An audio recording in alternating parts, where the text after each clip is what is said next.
మా లీడరు అన్నది పక్కకు పెట్టు, తెలంగాణ తెచ్చిన నాయకుడు అన్నది పక్కకు పెట్టు, 2 సార్లు ప్రజలు గెలిపించిన ముఖ్యమంత్రి అనేది కూడా పక్కకు పెట్టు. మా నాయన కదా, మా నాయన తిడితే కొడుకుకు రేషం రాదా? ఇక్కడ దాకుంది కోపం, ఇక్కడ దాకుంది. దొరికితే ఎడమకాలు చెప్పు తీసుకొట్టాలని ఉంది. కానీ ఏం చేయాలి? ప్రజాస్వామ్యం. ఎకతక్క మాట్లాడితే మళ్ళీ ఏమంటారు? అగో వీనికి బాగా ఇంకా వీనికి అహంకారం ఉంది రాబోయ్ అంటారు. అహంకారం నాదా ఆయనదా? నేను గుంటూరులో చదువుకున్నా అంటాడు. అరే నేను గుంటూరులో చదువుకుంటే నీకేం వచ్చింది రాబోయ్? నాకు అర్థం కాదు. అప్పుడు ఆంధ్రప్రదేశ్ కలిసి ఉండే, నేను గుంటూరులో చదువుకున్నా, మళ్ళీ హైదరాబాద్లో చదువుకున్నా, పూనాలో చదువుకున్నా, అమెరికాలో చదువుకున్నా, నేను ప్రపంచం అంతా చదువుకున్నా. నీ లెక్క చదువు సందే లేకుండా తిరగలేదు. మీ అమ్మాయి నీకు చక్కగా తోవ చూపెట్టలేదు. నేనేం చేయాలి దానికి? నీ ఏడిపోయింది నా మీద. అవో వీనికి ఇంగ్లీష్ వస్తుంది అంటాడు. అరే నాకు వస్తే నీకేం నొప్పిరా నాయన? నేర్చుకో.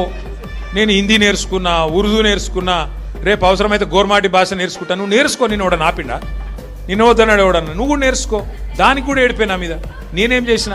ఇంకొక అంటే నాకు ఎక్కడ గమ్మత్ అనిపిస్తుంది అంటే, నేను ఆంధ్రాకి పోయి ఇంటర్మీడియట్ చదువుకుంటే తప్పట, కానీ ఆయన ఆంధ్రాకి వెళ్ళి అల్లుడిని మాత్రం తెచ్చుకోవచ్చట. ఈ అమ్మ ఇది ఎక్కడ కథ రాబోయ్? అందుకే ఇక ఆయన పేరు ఏం పెట్టినట్టుగా నేను ఇట్లా లాభం లేదని చెప్పి మనోని పేరుగా అల్లుడు భీమవరం కదా, అందుకే ఈయన చిట్టినాయుడు పేరు కూడా భీమవరం బుల్లోడు అని పెడితే అయిపోతుంది. ఊకే వెలుగు భీమవరం బుల్లోడు మనకు నీతులు చెప్తున్నాడు. అరే ఆంధ్ర అంటే మరి ఆంధ్ర వాళ్ళ ఓట్లు కావాలి, ఆంధ్ర వాళ్ళ చుట్టూ తిరగాలి, కానీ మళ్ళీ ఆంధ్రాని మాత్రం నేను పోయి చదువుకుంటే నీకు నచ్చినది. నీకేం బాధ అవుతుంది? నాకు అర్థం కాదు.